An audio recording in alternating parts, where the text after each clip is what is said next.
is Tuesday. RawMikeRichards.com. Broadcasting live from the DKI studios in downtown Toronto, 234 King Street East out of the Pacific Junction Hotel. Coming up today, we're going to talk to Jeff Kurbison. He's the author of The Hotline.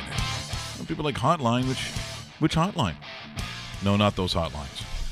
Not the 976 hotlines that my good friend the Beaver Man, in house sitting for a buddy, kind of got into trouble. Oh, no. Because why is my phone bill? It's like $350. What's 976? Not that hotline. That one, eh? This was Hall, Hedberg, and Nilsson. It was maybe, I guess, in the annals of hockey history, it could be argued one of the greatest lines that was ever put together. Correct. And you know what the great part about it is? Glenn Sather, who was playing in the WHA at the time, as a player before he went to Edmonton, and we know what happened in Edmonton with Glenn Sather, he modeled the Oilers 1980s and up, and you know what they did for the last 10 years between the 80 and 90 season after the hotline. He wanted his team to play like that, and you saw the results. And he got it. You also have to think, too, that Bobby Hall of that time, this was in the twilight, I would say. Mm-hmm. This wasn't his prime. Not his prime, but no. You know what? He joined the Jets in 1972, and he basically, and you could probably imagine how he sounded when he said it. Give me $1 million and I'm coming. Give me $1 million and I'll come and play in your town there. And guess what? The Jets threw out the $1 million, and guess who showed up? How many bars you got in that town? Well, that was during the day where he had that commercial. Hi, I'm Bobby Hall. I lost my hair in front of the entire country. Do you remember that one? Oh, I remember that. Yeah. Totally in a fight. Dude grabs, if you don't know it, dude grabs onto his head and then... I mean, that back in the day, and that was one of the first... I'm trying to think of hockey endorsements. We just talked about branding the other day. Who was the first? See, in my mind, to make your name, as they call it now, and now it's just part of the doing business, that you become your own brand. And I'll still say I think of the biggest ones, not just an endorsement, but the branding. To me, is always Michael Jordan and Nike. That to me changed the entire world, which is why even when you're in high school or certainly university. You get approached by Under Armour. You're getting approached by, whoever the shoemaker is. That becomes a very ruthless, quite honestly, a ruthless part of the business. But back having a national ad that I can remember as a kid. So again, it's all based on when you were born. But the biggest one I can remember early, I think, was probably Bobby Hall in it might have been Hair Club for Men. I don't know which one it was. Yeah, I don't remember, but yeah, you're on the right track. That one was Guy Lafleur with the what did Guy do? Now, Maurice, it was... Hey, Maurice, 2 minutes for looking so good. Okay, so that's the second one that I remember. That was the coloring. Yeah, the coloring, the hair coloring, yeah. So that was... Getting a little gray, you put some Maurice Richard stuff in your hair. 2 minutes for looking so good. Can we try that again? Because I really didn't make out a word you said. Guy Lafleur was what? Oh, there's more to just Guy Lafleur than just hockey sticks. Okay. That wasn't like... yeah, I don't know. I want to say, was that something in the bedroom? Or as they say en français, la salle? La salle it's not la salle. Yeah, it's not, la salle de bain is bathroom. That's bathroom, yeah. Well, maybe it is happening in the bathroom. You never know. They're hockey players. Yeah, whatever works. They can do what they want. Airplane bathroom, too. Can you think of, it's funny, the era of player that probably in our world, that is the degenerate guy world. Yep. Not the I've got a wonderful family world. We don't care about that. We have to live that world. Yeah. That's not the fun world. No. That's the real world. True. The DJ Styles world, the naughty Mike Richards, the dark Mike Richards world. Yeah, the Russell has a tattoo world. Yes, that world. Very similar, the three. What athlete are you in what era, and who are you? Oh, geez. Hold on. Wait a minute. Do I still have that? The John Travolta. Oh, come on now. I got a couple of votes right off the top, and it's not like they're specifically amazing players, but Okay, here, amazing yeah, lifestyle. let's go back to the Travolta. Fire away. Quiz me. In what era, in what athlete would you be to get all the yumminess, all the shenanigans? Okay, first on my list, and this may surprise you, but then when you think of it, it may not. Ron Duguay, New York Rangers. Ron Duguay did 1980s. That's correct. Let's see if that Thank you. the correct thing is really bad on this too. No, it's Correct. Yeah, it's Sounded correct to me. No, it's Duguay would be awesome. Do you have 3? I'm sensing you have 3. Okay. Maybe you've thought about this I'm before. going to say no. I'm just sensing the right. There's probably a lot of right answers, but let's go off the board a little bit and say Andre Agassi, 1990s, before Steffi Graf. Well, that was Brooke Shields, right? That was Brooke Shields. Oh God, yeah, I'd do anything for that. I'd kill Russell's whole family for that. I'm sorry, Russell. Sorry, Russell's mom and father. I didn't think we were gonna go there. They're lovely people, but I got news for you. You are heads in a dumpster if I get a chance to be with Brooke Shields. That's all I'm saying. Yeah, that's a good choice. This is a better answer than That's I a really thought. good choice. Do you have a third? I don't right now, but I'll send it over to you, and I'll keep on thinking, because I also remember distinctly, and I know when we had him on the show, I joked about it with him. When Gretzky moved to the Kings, Bernie Nichols' stock skyrocketed.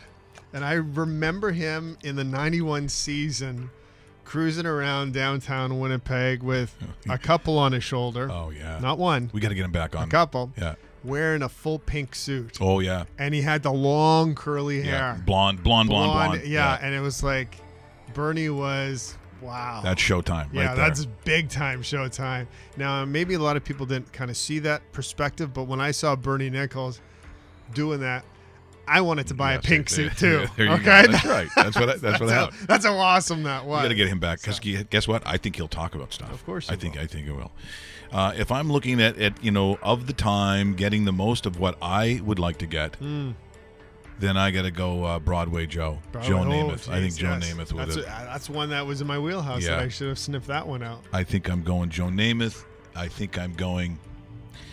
I imagine Jaromir Jagr has had just an outstanding run and continues to have an outstanding run. Yes, exactly. Jagr. Yeah, Yager's a good one too. Oh, he's got a mullet. He's got hockey hair. So you're telling me you wouldn't want to be him? Yeah. Sign me up. I think that would be 2 for me. That was easy. Yeah, that was an easy 2. Okay, this one's going to sound strange. Okay. Only because I was told a very inside story that's true by a journalist who's like really well known, but I won't say who it is. Okay. Dave Perkins. But here, a guy who was almost like the turnstile was nonstop. A golfer. Oh, Arnold Palmer. Arnold yes, Palmer. I have heard the same things. Yes. Arnold Palmer apparently. He was like more legendary than Tiger. Crushed. He's crushing Tiger. He annihilated Tiger in that department. Like when his wife, Arnie's wife, was coming up the stairs, he was literally pushing girls off the balcony into the bushes. And if that's the way it was, and you get your own army continues. That's true. And the army protects them too. I'm going Arnold Palmer. Yeah, that's a really good one. But it's a weird because I don't see myself. I look at Arnold Palmer and go, yeah, I want to look like that. Well, no, because that really wasn't his thing. Oh, you could probably do Jack. You could do Johnny Miller. Yeah, probably his time. Ted Nesbitt tweets in to me and says, Les Nessman. He'd like to be Les Nessman. Les Nessman. Wow. Yeah. The Silver Sow. Yeah. The Silver Sow. He may not have said that, but let's just go with it. Okay, let's go with that. Yeah. All right, Russell. You know you've been thinking about it. Don't lie. Yeah, I know. I know he's going, oh, what do you mean, Mike? I wasn't paying attention. No. I know that you have. Because I think also of the modern era, and I'll just throw this one out, of the modern era, I think Tyler Seguin has done okay. Oh, Tyler Seguin's done very well. Yeah, There's been too many pictures floating around. Yeah. Yeah, I'd think maybe in terms of a Joffrey Lupul. Yeah, that's I think Lupin. I also like him too. That's a good pick. Yeah, Loops is good. Yeah, Seguin. I was also thinking about Seguin. Yeah, he's very strong too. I don't know. I can't think of a third. Those were like the two that kind of came to my mind, but See, I bet you Joe Montana had. Yeah, but does Joe have that kind of personality of the other Oh, I ones? think he does. You think so? Oh, eh? yeah, I think, yeah. Yeah, let's put in my friend Joe Theismann. That probably didn't suck being Joe. No. Joe being a Joe is Joe pretty being good. both Joes would have done well. You can't think of a third one? well, the one that popped out. Dan Dawu. Dan Dawu? Yeah. Okay, yeah. that's the one that popped out. Yeah, No, Tom I- Curvers. Actually, Pat Hickey in his day. Pat Hickey would have done okay. Boreas Solming did fine. honestly, there's legends, and then even the average players probably did very well. You're in the show. You're in the show. Yeah. Like if you really have to suck at life if you're playing a professional sport and not able to score off Well, the ice. it's why we used to pound on Jesse Palmer when he came out and said, Oh, there's so you're playing for the Giants and you got to go on The Bachelor? He goes, well, I didn't have to go on The Bachelor. But you did. You're a quarterback in the show. Yeah. Like, okay, so you're continuing with that theme. Derek Jeter might be on the, Wow. on the You know Mount what? Rushmore. I Of, think that yeah. And people would say Wilt Chamberlain with yeah, 400 million girls or whatever it is. Yeah. Actually, I know a guy who saw Wilt actually being serviced. Oh, Yeah. interesting. Yeah. And we're not talking about at a bar. Yeah, and I shouldn't. could've And been at a also, bar. I shouldn't say who it is. Okay. Wayne McBean. So, in the grotto at the Playboy Mansion. There's a whole story. Don't worry, Beaner. I'm not telling the whole story because I know your wife gets mad. She wants to fight me. His wife wants to wrestle me. I said, trust me, I'm going to try. She goes, I work out every day. It doesn't matter. It really, seriously doesn't matter. You're going down. One elimination move and you're done. Yeah, yeah. And don't think I won't try one. I get you in the figure four, and it's all over. It's true. So Russell, no third guy. Yeah, we've given you some time. Don't say We've- Barney. we've- Don't say we've- Barney. We've killed some time. I'd like to be Barney and get all those hugs. The, Hugs give me boners. Barney. the only one Don't I wear was sweatpants. the only one I was thinking of, not that he seems like the guy who does this because he seems like family oriented and whatnot. Yeah, who does? But I'm pretty sure LeBron James could get anyone he wanted. Yeah, but see, you just answered that question though because he Yeah. doesn't. That's not his. He doesn't do Well, that. you stick LeBron James in the same category as Wayne Gretzky. Wayne Gretzky probably did get whatever he wanted. I'm saying nothing on this one. But his reputation was not. It is my legal right under the Fourth Amendment that I refuse to answer those questions as it Yeah, may incriminate me. I've heard of Yeah, stories yeah. about what kind of parties Yeah, the Edmonton yeah, Oilers yeah. used to do I'm just- as a team. I learned earlier. It's like, hey, I saw. I won't say who the player was. No, this time I'm really not going to say it. Said, I saw your wife last night at the charity event that I was at. He goes, yeah, it was my wife. Right. Okay, see you later. I was just in the. I was like, oh boy, ouch, that hurts. That hurts. Yes. We are just giving you so much information today. It's unbelievable. Yeah, You're it's watching been a strong start to the show. Raw Mike Richards. We also hit a milestone in terms of numbers. We did. Yeah, Tell me more. yesterday. It's the biggest quadruple what we've ever seen. So we appreciate you. Make sure, as I see you do, continue to subscribe to rawmike.richards.com and the dedicated YouTube channel. So we want to keep that going up. We appreciate that. Speaking of Tiger, this is consider what we know him. Tiger, yes. We know him now as a very busy person. I believe the clip that we're going to see right now, he wasn't as busy back then. Okay. Or I sure hope he wasn't. You know, there's all kinds of, I'm sure, who the TV show belonged to, all the different music in it. I don't care because I can't even imagine third-party advanced medias of different the music and stuff. I don't know. But let's just say it seems so strange. Thinking of quarterbacks you might want to be, Frank Tarkenton of his day was okay. Sure.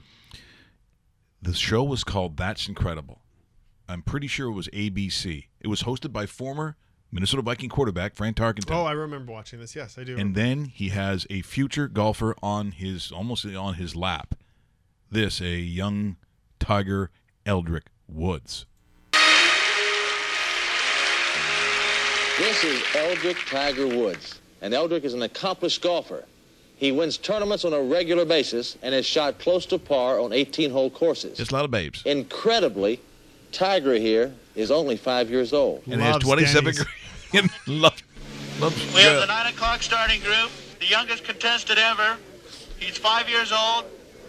Eldrick Tiger Woods. This is weird, don't you think? On a golf course, Tiger has the kind of poise and confidence that would be the envy of most Do you think golfers. does he go after just like he does now, I wonder? No. Yes, he does. Oh, my God. His Turns to knowledge the of the gallery and tells him to shut up. Tiger has a overall concept of strategy right now. I pointed him down the left side of the fairway as an overall concept. Then he implemented that concept repeatedly right down the fairway. And as we approached the hole, which he had never played before, we made slight adjustments. But he followed the concept.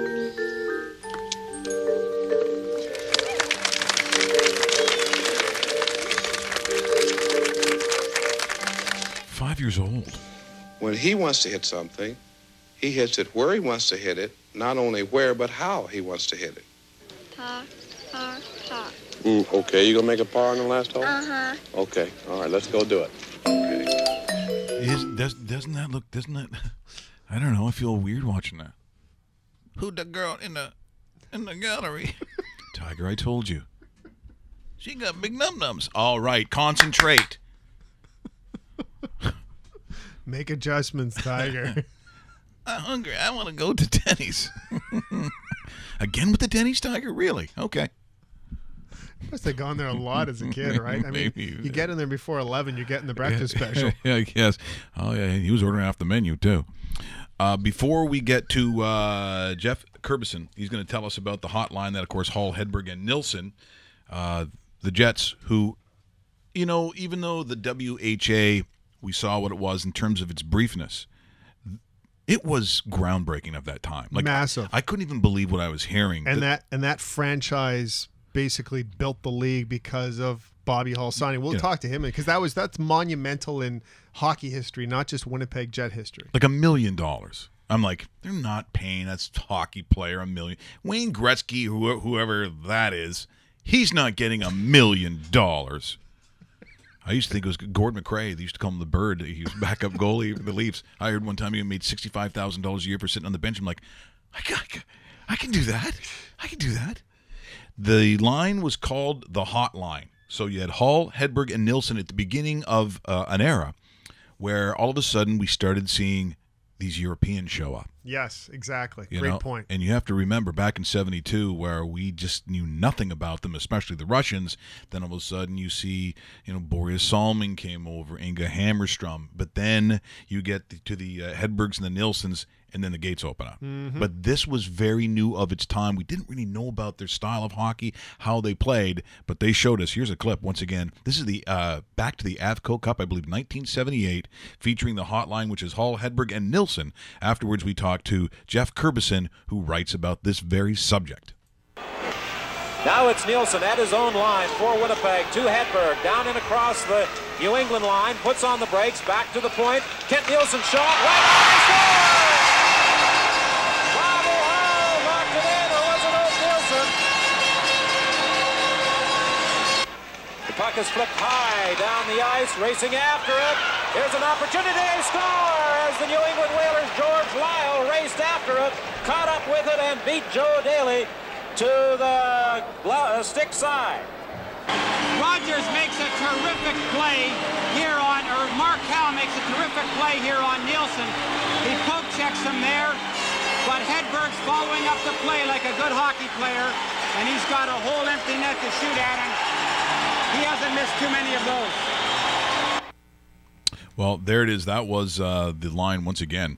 They were called the Hotline, and for many, many reasons, we remember them historically. The call said it just failed. So, Dave, that's awesome when that happens. But you lived there. You saw this up close. There was really – it's hard to describe, I think, for those that weren't around at this time, exactly how big and how different this was. No, that's exactly it. And of course, growing up as a kid, I watched it once. It already passed, but for a city like Winnipeg to get a WHA team, they had to make their mark, and that's why they went out and orchestrated this major Bobby Hull signing, stole him away from the Blackhawks. He was there for over a decade at that time. And you know what? Let me text them right now, Mike, just to let them I'm just know. going to, but the call's not even getting out of here. So Okay. A couple of days in a row. Phone fun. You know how much I sure enjoy this. Let's try it this time. As the roulette of phone fun, and that it's not even letting us do this. Okay, we'll try. So once again, his name is George Curbison. He's Jeff Jeff Curbison. Okay, we're gonna try this right here. Let me go like this. See, this is the excitement of being live. They say the. Let's try this 204 number. Okay, love the 204. Don't want to give away too much. No. Followed by number 752.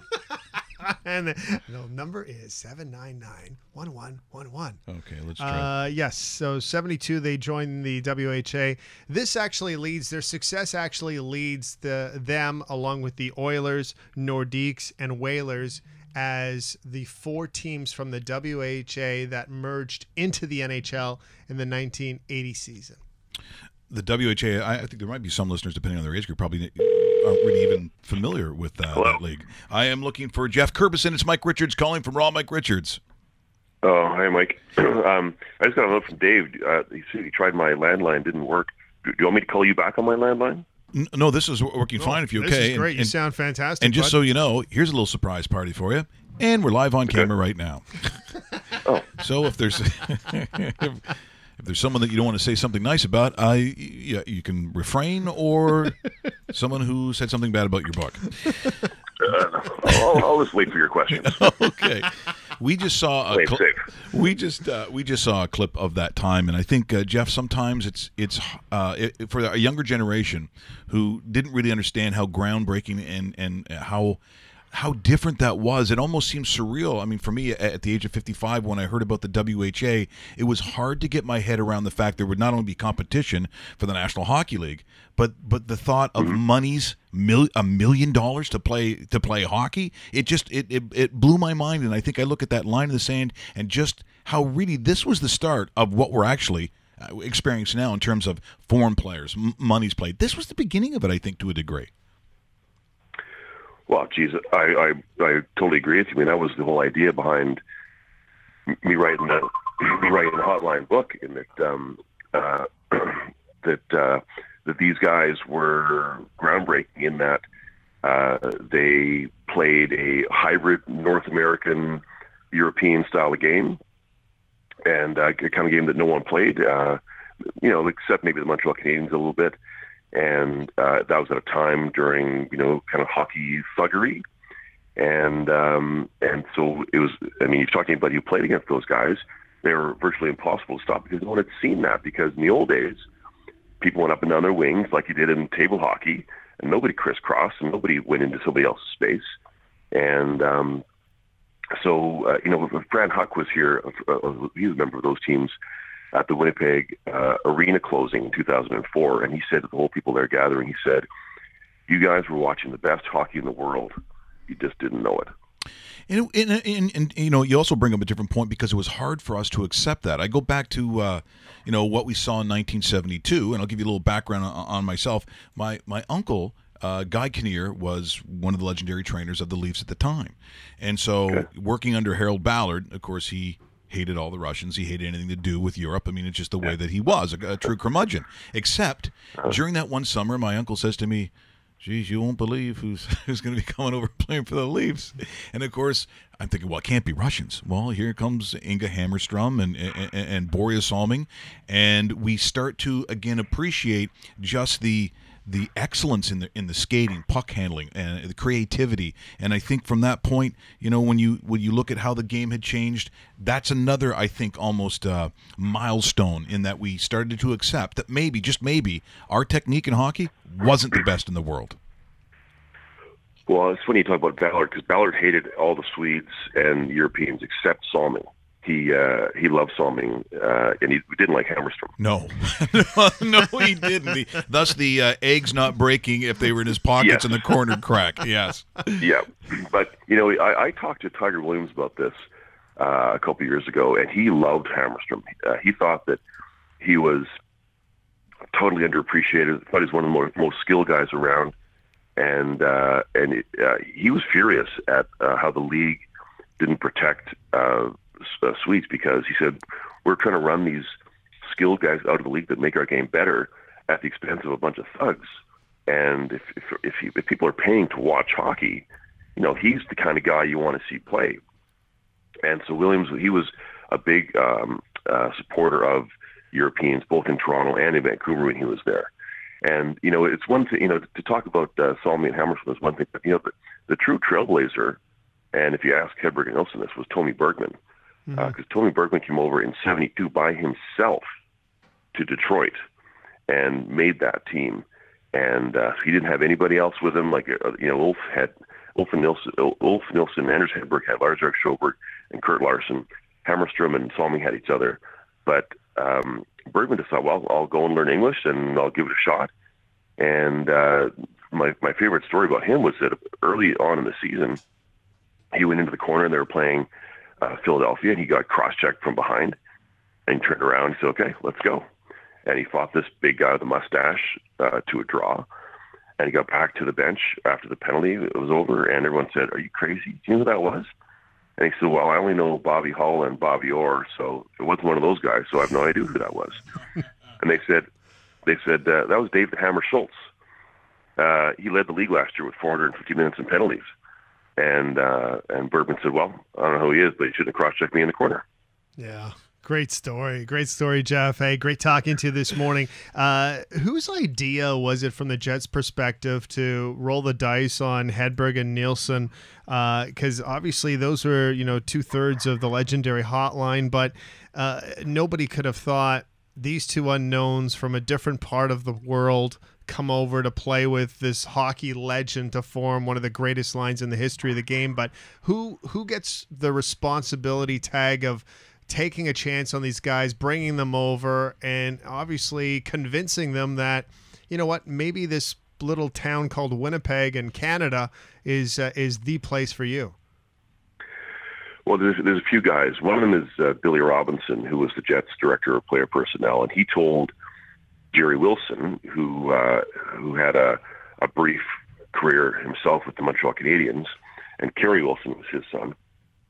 And Jerry Wilson was going to Stockholm on a medical assignment for a year, and Robinson told him to look out for any Swedes that might be good to sign, because Salming and Hammerstrom had already had a year in the league in North America, and one of his students was Anders Hedberg. So he would go out and watch Hedberg play, and he was amazed at how fast this guy was. And there's one game when he was watching the Swedish national team play the Soviet national team, and Hedberg went behind his own net with the puck, and Valery Harlamov, who was generally regarded by a lot of hockey experts as the fastest guy in the world, came at Hedberg from one side of the net, and Hedberg went out the other side. And by the time Hedberg got to the red line, not only with the puck, not only had Harlamov not caught him, but Hedberg was 2 strides further ahead. So he called Robinson and said, listen, you're not going to believe it. There's this guy here who's as fast as lightning. You got to sign this guy. And so you got to come over here. So Robinson went over there, and they talked to Hedberg, and he said, and Hedberg's rights were owned by Toronto.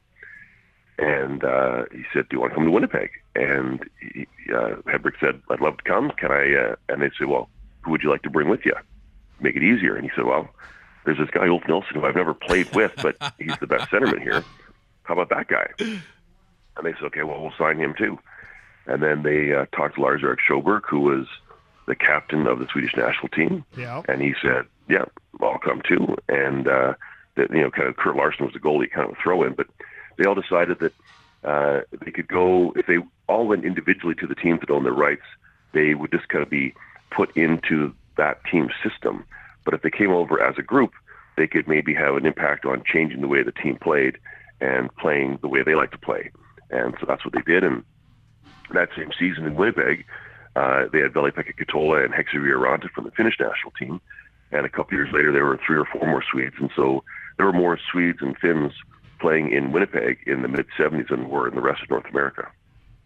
Well, it's just amazing to think of how some of these, I mean, in this day and age, they're probably generally, Jeff, not going to another player and saying, is there anyone else you want us to sign? Yeah. Well, sure. Dave Bastel, can you sign him? Sure, why not? Well, I mean, the way the Jets found other Swedes is they would go to the Swedes on their team and say, who else should we get? And they'd say, well, there's this guy, Danny LeBron. You should bring him over here. There's Mats Lind and Kent Nilsson, who, no relation to Ulf Nilsson, but he was from the same city. And so, they brought Kent Nilsson. They brought the Magic Man over as a 19-year-old, and no one knew who the hell he was. And but just because not every team could have, teams didn't have European scouts over there then. They would just talk to guys who they talk to the players, and they would train with these other guys in the summers, or they put on hockey schools with them, and then they would just bring them over. And the funny part about it is that the Rudy Pillis, who was the GM or the coach, I believe, of the Blackhawks in '61 with Bobby Hull, they won the Stanley Cup. Pillis wasn't convinced, and after the first year of the Jets with all these Europeans on the team, they didn't make the playoffs, which was still boggles the minds of all of those guys. And Pillis said, "Okay, well, you know what? This European experiment is okay. Yeah, I understand that 5 of our top 6 scorers were European, but we need more Canadians." And then the rest of the Jets brain trust said they vetoed that, and then they brought in Willie Lindstrom and Mats Lind and Dan LeBrotten, and then they went on to win the AFCO Cup the following season. Yeah, exactly. Let me ask you this, because I've had this debate with a lot of different friends that didn't really know much about the WHA and just not as versed as I was in it. When you look at the best Jet roster they had in the 70s in the WHA, if they were to elevate that team, whichever one you want, because there was multiple AFCO Cup wins and so forth, if they were to be elevated at that exact time into the NHL at that exact time, how well or how poor would have that roster have been, in your opinion? I know we're just hypothetically throwing out theories and ideas, but in your opinion, the best Jets team to go into the NHL at that time, how would they fare against the big bad NHL?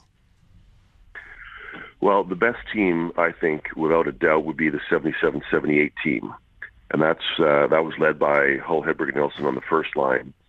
The second line, when Kent Nilsson is your number 2 center, you got a pretty good team. Oh, yeah. And the number 2 would have been Kent Nilsson, Dan LeBrotten, and Willie Lindstrom. And that team, aside from the NHL, they were the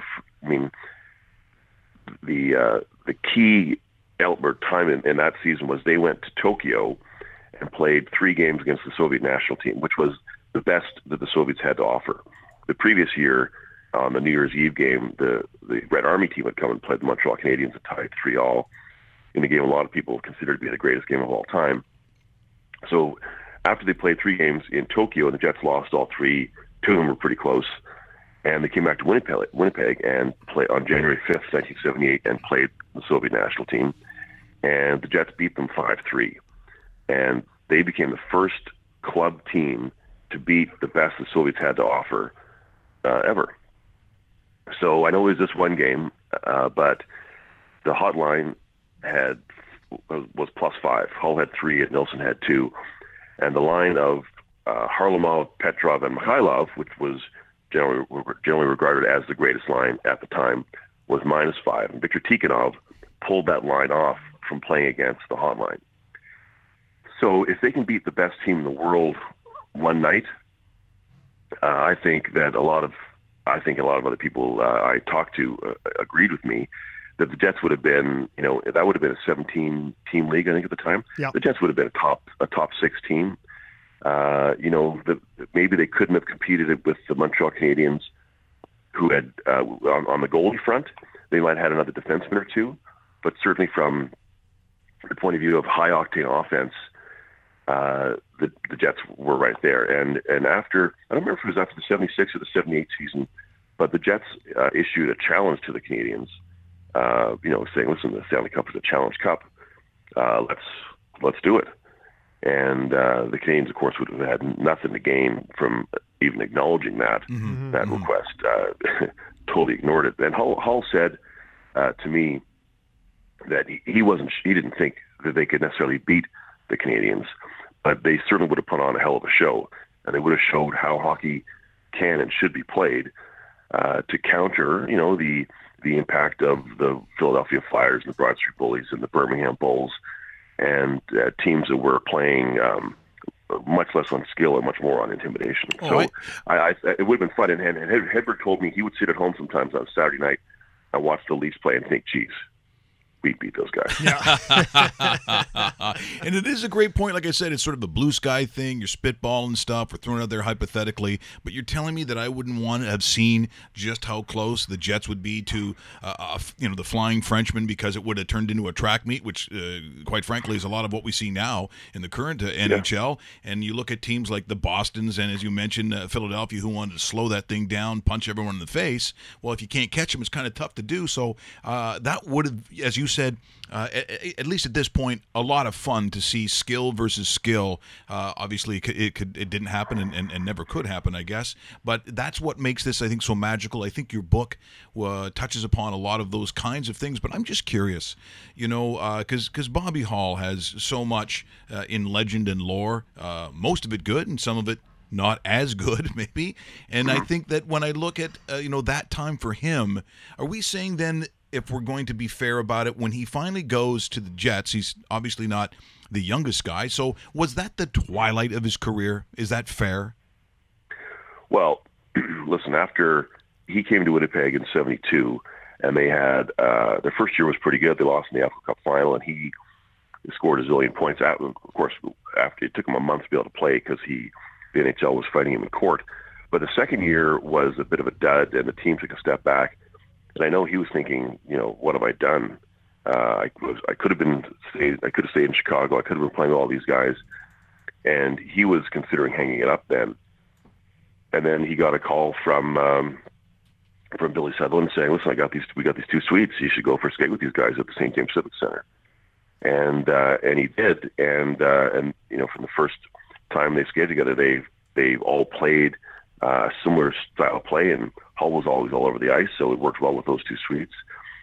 And so I think that that rejuvenated his career. And Hedberg told me that team was in Winnipeg for a reunion back in May. And he told me that the first year that they played together in 74-75, that Hull was the best left winger he'd ever been on the ice with or against. So now, if you use Hull as a measuring stick, as good as he wasn't making the Swedes look good. They were making him look good. So so that just shows, I think, the power of that line. You had maybe one of the greatest players of all time being made to look good by these two guys who no one knew who they were. And Roy McGregor watched a lot of the WHA games back then, with the Globe and Mail, and his favorite, the best line he had for me was, you took the guy with the hardest slap shot, Bobby Hull, and paired him with the fastest guy in the world, Anders Hedberg, and the best playmaker, Ulf Nilsson. And they're all on one line, all in Winnipeg, all not in NHL. How does that happen? And when you look back on things, it had to be the confluence of so many, how could that possibly happen, events for those three guys to come together. And it ended up being, the greatest thing for Winnipeg and for the WHA. And if it hadn't been for that line doing what they did, who knows what might have happened or not happened with the eventual merger in 79. Yeah, so true. And final question from me, Jeff, and thanks again for spending the morning with us. Really appreciate it. Of course. I have to ask you about the forward done by Glenn Sather. I know you and I talked about it. Mike and I talked about it before we had you on the air, just a little bit of an introduction of it. But maybe give us your thoughts, and when talking to Glenn Sather about him watching and making the transition from player to coach. He goes to Edmonton, and basically used the Jets blueprint as what he wanted to do with what is known as maybe the greatest dynasty in NHL history, the 80s Oilers. Maybe take us through that a little bit and what he kind of, well, I'm not going to say steal, but he kind of looked at that and thought, that's what I want to do in Edmonton. He makes no bones about it. He completely stole the Jets blueprint. And when he was playing with the Oilers in I think it was 75, 76, he never actually got to play against the hotline because he's on the bench most of the time. But he would watch these guys go up and down the ice.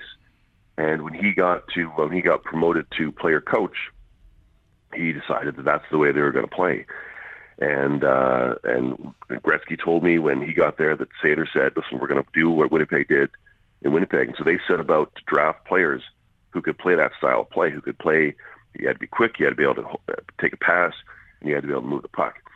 And so that's where they got guys like Mark Messier and Glenn Anderson and Yari Curry.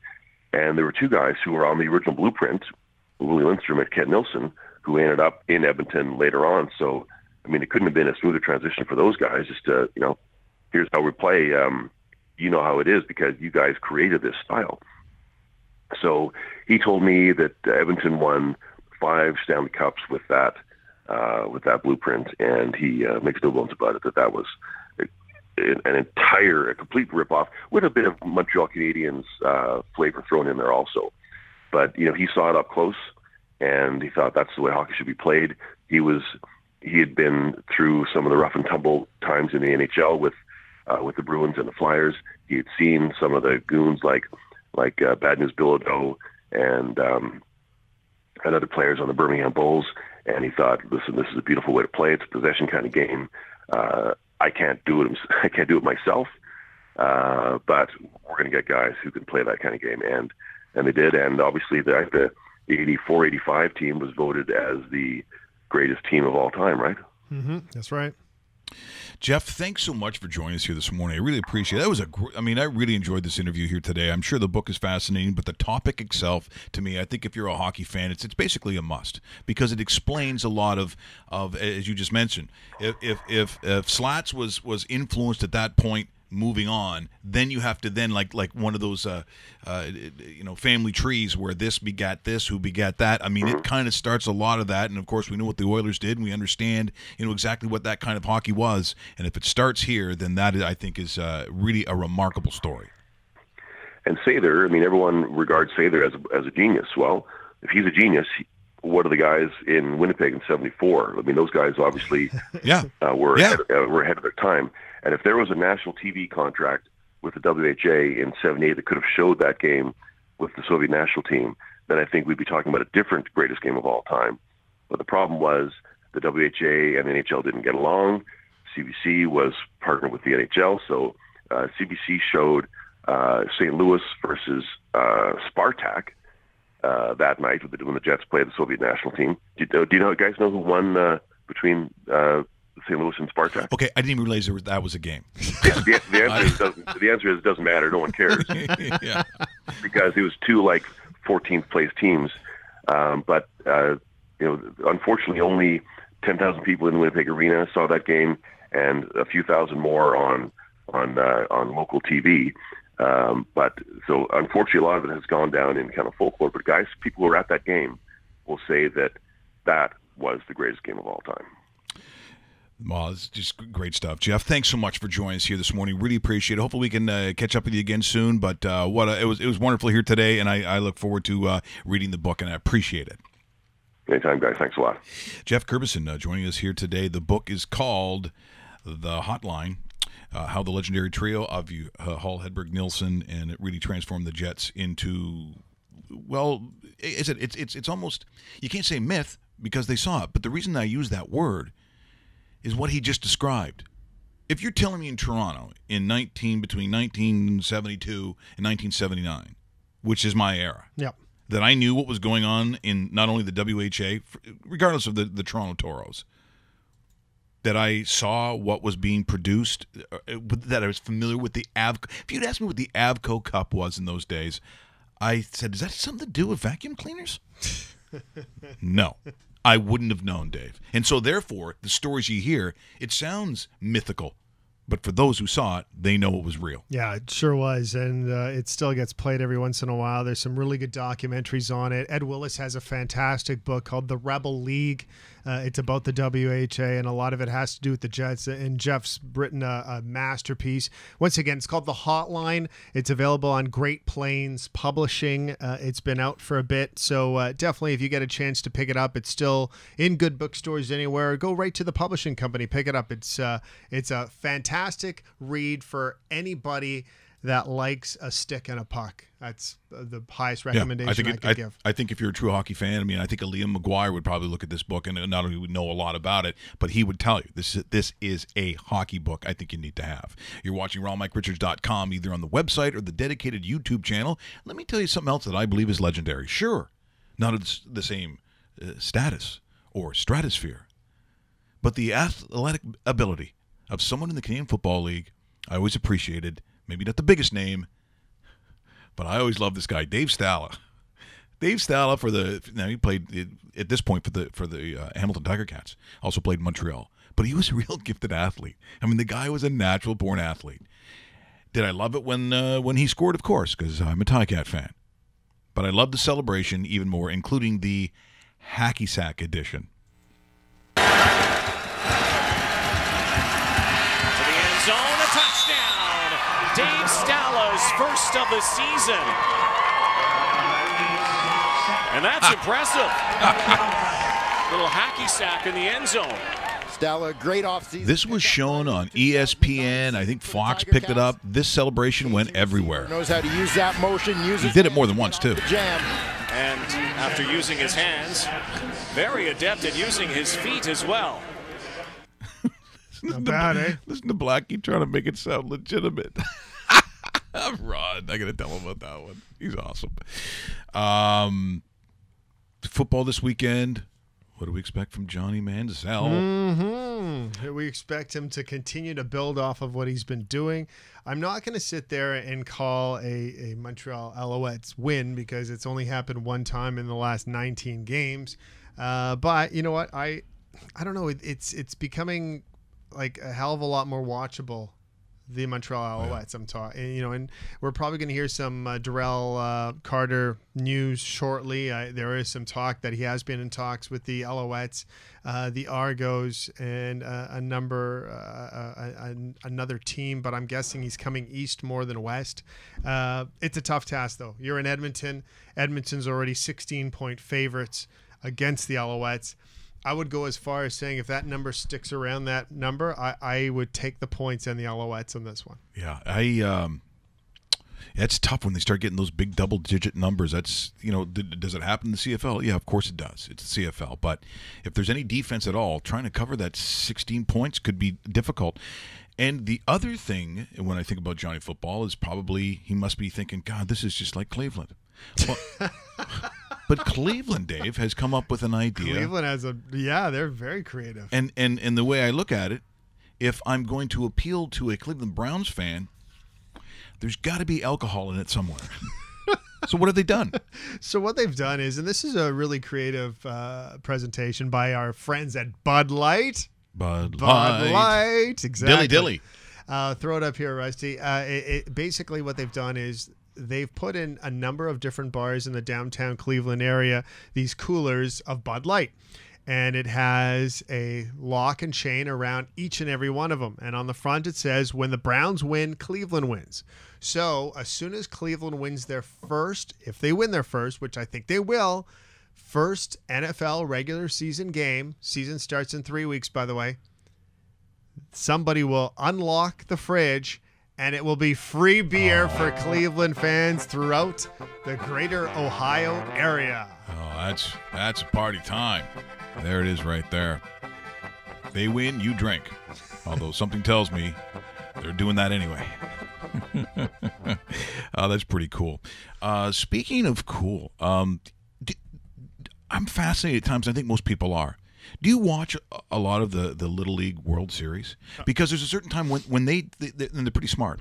When they broadcast it, It's when kind of nothing else is going on, a little bit of a downtime. Yep. So it gets it is on almost like 24 hours a day. Yep. And those little kids and where they come from, it's kind of crazy, isn't it? It's awesome, and you're absolutely right. The way they strategically have it placed, it's ideal. So it's like it's a dry part of the schedule in the year when you look at it, and it's like, yeah, this is pretty good. And when it gets to the playoffs, I'm not going to sit there and say, yeah, I watch start to finish, because I don't. I don't have that kind of time. But you watch that for like 5 minutes and go, wow, that's pretty cool. Yeah, exactly. And you watch when it gets into the playoff portion of it, because they have the elimination, and then of course they have the championship game. Once it gets into that in that hemisphere, so to speak, it's must watch at times, Mike. This is really good, and there's been some fantastic stories that have come out of it. I just learned the other day that Ed Sprague, the former Blue Jays, is the only player ever to win a Little League World Series, a College World Series, and a actual World Series with the Jays back in 92-93. That's incredible, considering the number of players that have participated in the Little League World Series, the names you're going to know, and once again, property of our good friends at ESPN. The fellas from Tampa as they introduce themselves. Gary Sheffield, catch. Gary Sheffield leads off, hitting it into the left field corner. Hit deep from Frazier to left field. He's done it again. Center field gone. Lance Lynn pitching dominantly. Garrett Bass picked a 71 mile per hour pass. There it is. And there it is. Conforto coming up. That hits off a dinger. Goodbye, home run. Kobe Rasmus. Mando Grichuk at the plate. This is the veteran. And Marquis beats it out. 5 home runs and 5 times at bat for Lloyd McClendon. I think that was last year. I was going to say that was last week.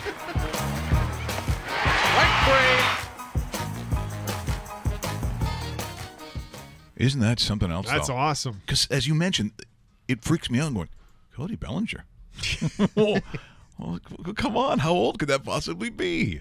Unbelievable. Now, also, before we finish up here today, some things I want to get to. Of course, fantasy football. So everybody is. Yep. Are they done? Is everyone done then? No, they're not done. Is there some still going? I was actually in a really big one at Wags this weekend on Saturday night. They rented out an entire area of it. 15 players. The Woodbine bar thing. That's exactly. A cool place. They had the commissioner has an actual board where you have to play stickers of the players that you draft. It gets to be big money though, because the winner of this pool is just under $2,000 for the win. That's not bad. So I was in that one, and then there's smaller ones, online ones, Yahoo, NFL, CBS, and so forth. But yeah, now you're kind of in the heart of it. It's just started. A lot of it's going to be happening in the next 2 weeks because, like I said, we're about 3 weeks away from the actual regular season. This is week number 2 coming up on Thursday or Friday of the NFL preseason. So a lot of times you're sitting there going, okay, where are we? Are you in a keeper league? Are you in a regular league? But yeah, I'm fully into it. I'm in 3 leagues myself.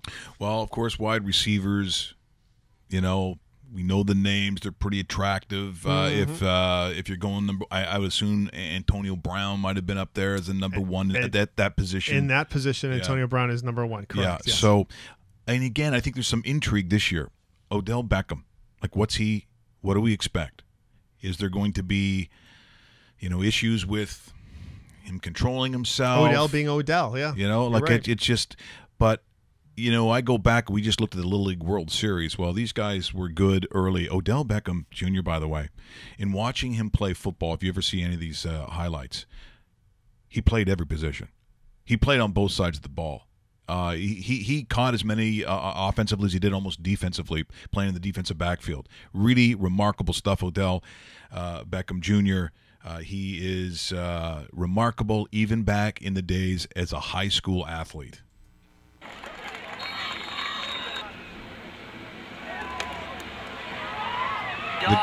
The catches look familiar. I bet they're going for the... Watch this. Oh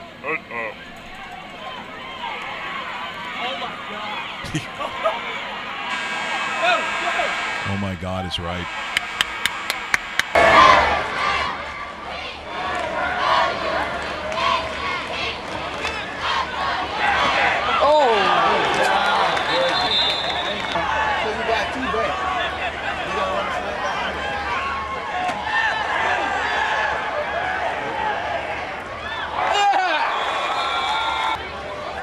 just throw it to number 3, and if he's playing on defense, stay away from him. Unbelievable.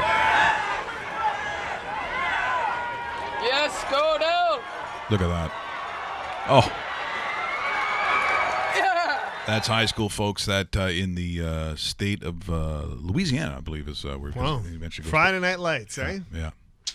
Yeah, he ends up going to LSU. The rest is history, including some of the antics. But you, again, if you separate that is what is the question, because athletically, freak of nature. Freak of nature, and I'm expecting a massive, massive bounce back for the New York Giants. They're actually one of my teams that I would pencil in right now for a playoff position. Yes, a 3-13 team. Reverse it. They are going to make the playoffs. They're going to have a little bit of a battle with the Eagles because I think the Eagles are going to win that division. But the Giants are going to be close to a wild card spot, if not into a wild card spot. And it's going to be guys like that.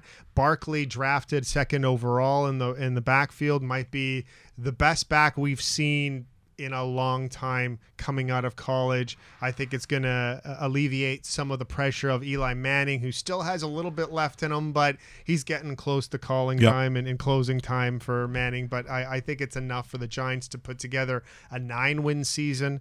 I think that's pretty respectable. And when you're hitting 9 and you're flirting with double digits, you might be flirting with a playoff spot. It depends on what the rest of that conference has, because that conference, Mike, is a lot better than the other one. Yeah. If Eli Manning has some time, he still recognizes defense, and he'd still get the ball out there. I mean, like his brother, he's not the most athletic guy. No, so it's more cerebral than it is anything else. That's what's made him him. Because I still am almost shocked sometimes when I see him on the sidelines, like a grade 10 student where someone just took his lunch pail, and also he was disappointed with his 89 that he got in a math test. Hair part of it's just so strange to see that. Now, in talking about your fantasy draft, and I think there's a player that both Dave and I like, just period, is Julio Jones. I just like Julio Jones. Yep. I don't think he can get the ball enough, and it's weird because when you start talking SEC football, someone played at Alabama and they're going to play in the state of Georgia. How do you feel about that? Well, trust me, if you're a Falcons fan, then you better get with it. He probably was a top 3 or 4 in most people's draft at the wide receiver position. Yeah, I think that's fair. Yeah, and a lot of keepers draft, he was already kept, so he wasn't exposed in the draft. But if you're building a team this year, guys like Julio Jones is exactly what you want on the team. Well, in high school, it's probably what you saw, and it's why Alabama wanted him.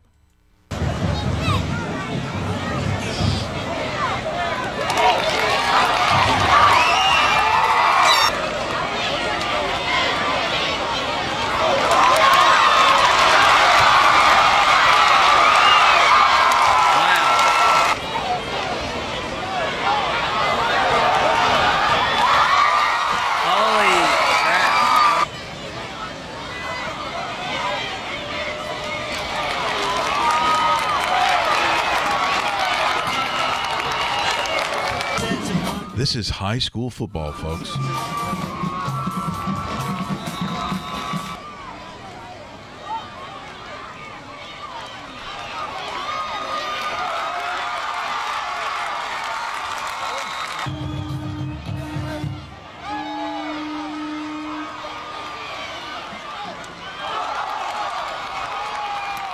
Yep. Julio Jones in the high school. Just become best friends. Yep. Oh, imagine being a star in high school football. You want to go do karate in the garage? Yep. In the States where It's time. it is time. I mean, that's at its big time sport. I mean, you start bringing your, building your resume as a coach.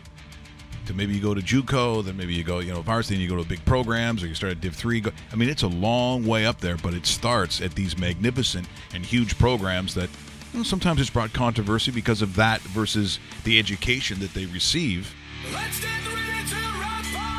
But there are some superlative coaches down at that level, and you see it right there. I'd like to thank Jeff Kervison, who joined us. The book is called The Hotline. That, of course, Hall, Hedberg, and Nilsson.